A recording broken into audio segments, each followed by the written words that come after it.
वही समाजवादी लोग हम लोग हैं।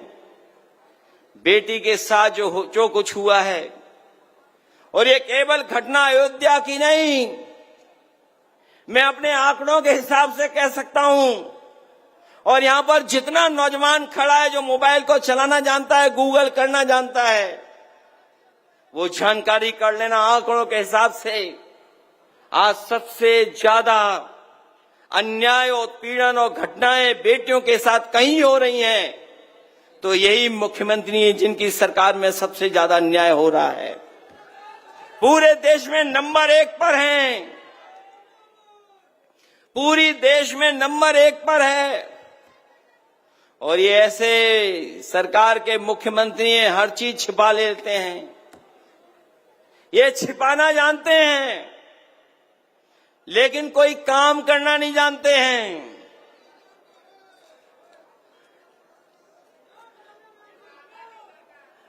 ये अगर काम करना जानते होते तो आपके बुलाने पर समय पर एम्बुलेंस आती। जो एम्बुलेंस कभी समाजवादियों ने शुरू की थी, जो एम्बुलेंस समाजवादियों ने शुरू की थी, वही व्यवस्था काम आई महाकुंभ में,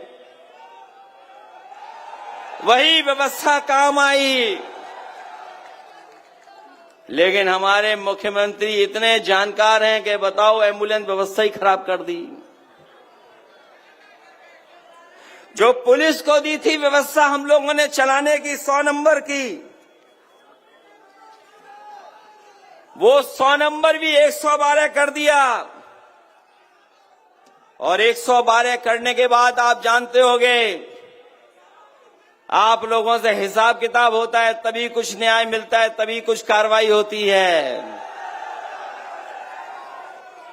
ये जो भ्रष्टाचार उत्तर प्रदेश में बढ़ा, इसकी आप कल्पना नहीं कर सकते हो।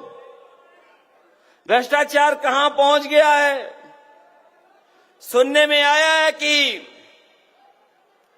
सरकार के बहुत सारे लोग महीनों से पड़े हुए हैं। कई मंत्रीगण घूम रहे हैं यहां पर,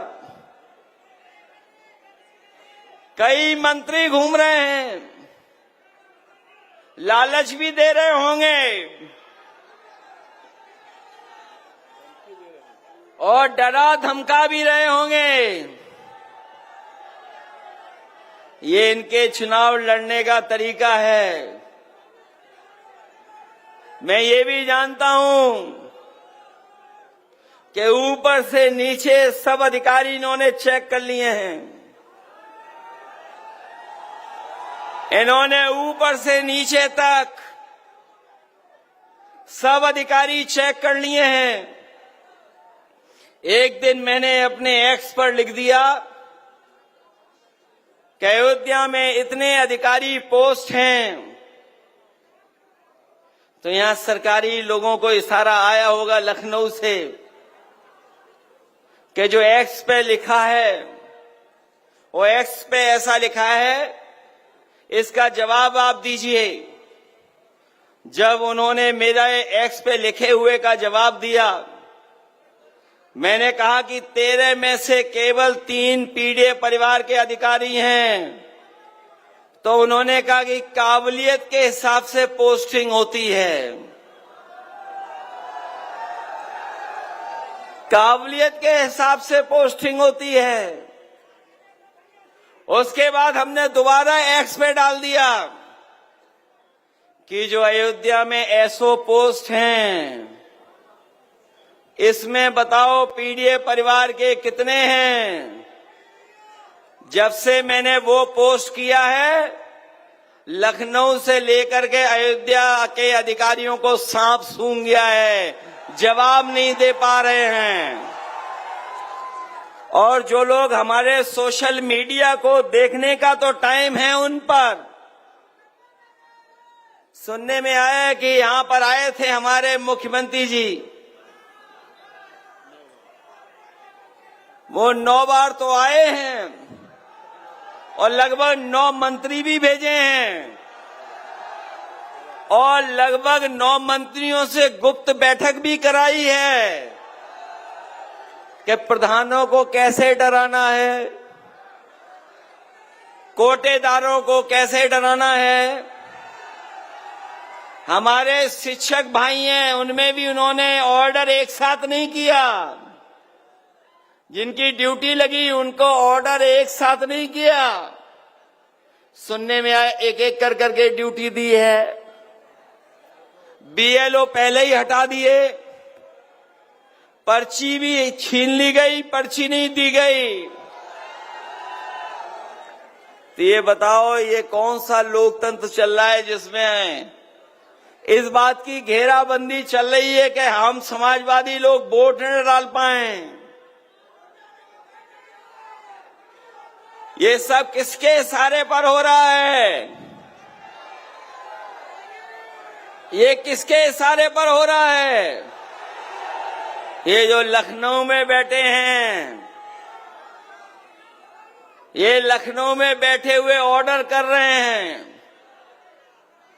और इतने जानकार हैं चीजों के, आप कल्पना नहीं कर सकते। हर चीज जानते हैं वो,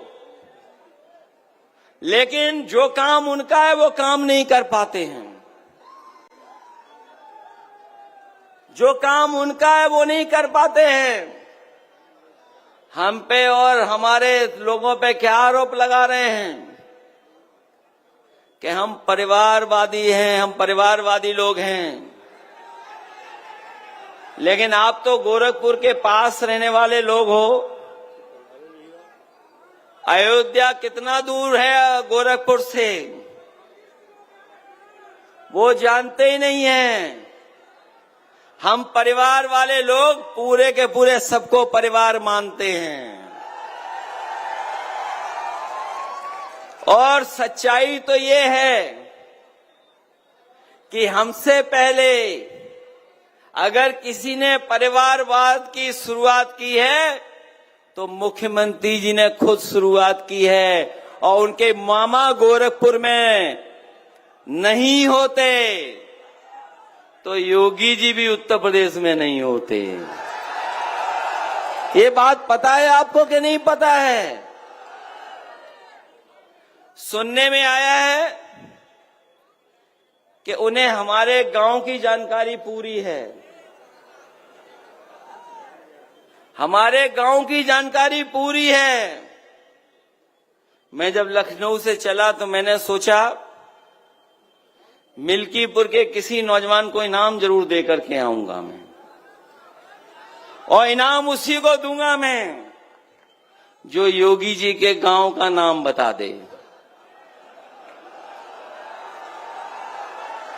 अगर कोई नाम जानता हो तो हाथ खड़ा कर दे। मैं अपनी जेब में आपके लिए इनाम लेके आया हूं। कोई गूगल मत कर लेना कोई भी। अरे मैं जानता हूं आप लोग गूगल कर लोगे। हमारे उत्तर प्रदेश के मुख्यमंत्री गूगल करना भी नहीं जानते हैं। और नहीं मानते तो पता कर लेना, वो नहीं जानते गूगल करना। गूगल करना जानते होंगे क्या? सोशल मीडिया के बारे में जानते होंगे क्या? और अगर सोशल मीडिया के बारे में जानते होंगे तो केवल इतना टाइप कर दें कि हैशटैग महाकुंभ भगदड़। उन्हें पत्रकार और अखबारों की जानकारी से नहीं, उस सोशल मीडिया से पूरी जानकारी मिल जाएगी कि आखिरकार सच्चाई क्या थी, कितनी भगदड़ मची, कितने लोगों की जान चली गई, न जाने कितने लोगों की चप्पल छूट गई, कपड़े छूट गए, और जो सामान छूटा आप कल्पना नहीं कर सकते हो। उसको जेसीबी से उठा करके ट्रॉली में भर करके इन्होंने फेंकने का काम किया है। और सुनने में यह भी आ रहा है कि जो ट्रैक्टर से भर करके सामान लेके गए, जो जेसीबी से सामान भरा गया, उसमें लाशें भी थी, सुनने में आ रहा है। जो लोग कहते हैं कि हम लोग विकास के खिलाफ हैं, मैं उनसे कहना चाहता हूं, अयोध्या के विकास के खिलाफ समाजवादी लोग कभी नहीं रहे और ना हम हैं आपके विकास के खिलाफ। जिस समय लोकसभा में मैं बोला या कभी प्रेस करने आए अयोध्या के हमारे साथी, ये रुचि मियां खड़े ये जानते होंगे, पवन पांडे ये जानते होंगे, आनंद सैनी जानते होंगे, यहां के लोगों की जब कभी तकलीफ परेशानी हुई वो सरकार के सामने गिड़गिड़ाते रहे, रोते रहे, लेकिन सरकार ने कभी मदद नहीं की। हमारे अयोध्या के नेता यहां से लेकर के वहां खड़े वो जानते होंगे। मैंने एक बार वीडियो देखा कि एक बहुत सम्मानित प्रतिष्ठित बुजुर्ग अपने पूरे कपड़े उतार करके सरयू नदी में खड़े हो गए और उन्होंने अपने जनेऊ की कसम खा करके कहा कि मैं वोट बीजेपी को नहीं दूंगा, मैं अपना वोट नहीं दूंगा, बेटे को नहीं दूंगा और बेटे के बेटे को कह के जाऊंगा कि बीजेपी को वोट नहीं दूंगा। तो याद कीजिए, पवन पांडे उन परिवार के लोगों को मैंने बुलाया था। वो लोग एयरपोर्ट में जमीन देना चाहते थे लेकिन वो मुआवजा चाहते थे। ये लोग बाजार का मुआवजा नहीं देना चाहते, किसान की जमीन छीनना चाहते हैं। हम लोग किसान के साथ खड़े थे, हम लोग गरीब के साथ खड़े थे। ये जमीनें छीनना चाहते थे, हम लोग विकास के खिलाफ नहीं थे। अयोध्या के तमाम व्यापारी जिनकी दुकानें टूट गईं, मुख्यमंत्री जी का बुलडोजर आया और बुलडोजर ने उन व्यापारियों की दुकान तोड़ दी, किसी को मुआवजा नहीं दिया। कई व्यापारी बहुत गरीब थे, रो रहे थे, पीड़ित थे, परेशान थे। अगर उनका किसी ने दुख दर्द समझा, उनकी बात को किसी ने उठाया, तो हम समाजवादी लोगों ने उनकी मांग की कि उनको न्याय मिलना चाहिए।